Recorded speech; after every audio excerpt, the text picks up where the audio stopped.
السلام علیکم. زمونږ سره سابقه وزیر اعلی سیم صاحب ناسته او بیا د صوبې صدر حبیب علي شاه ناسته او بیا زمونږ سره منیسټر صاحب محب الله ناسته. څومره چې د ضلع سوات عوام دي په دې ضلع سوات کې چې دا کم ترقیاتي کارونه روان دي الریډي خو د پی ټی آی نه بیټ نشان واغس او په دغه د خان صاحب په نوم چې کم خلک د آزادو نه الیکشن لړاوي نه د سوات عوامو ته مې دا یو پیغام دی چې دغه خلک په ذاتي کامیابوي دا به بیا ستاسو نه وروسته نورو پالټو ځي. دا کمې ترقیاتي منصوبې چې په دې علاقه کې پاتې دي د دې دپاره وجنګېږئ او زمونږ دا زاړه کم نمایندګان چې وو 9 کاله چې دي په دې صوبه کې دا کم وخت تېر کړی دی نه دا د وفاق نه پڼ نه دی لګېدلی خو صوبایي پڼ په تاسو باندې لګېدلی دی او دغه ترقیاتي کارونه چې دي دا به برقرار ساتو انشاءالله.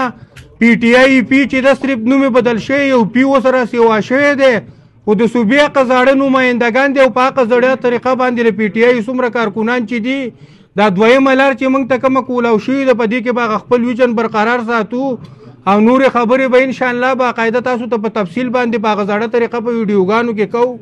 او ډېره زیاته مننه چې دا کم مشران ناست دي او زموږ له دې خبرو دا موقع راکړه.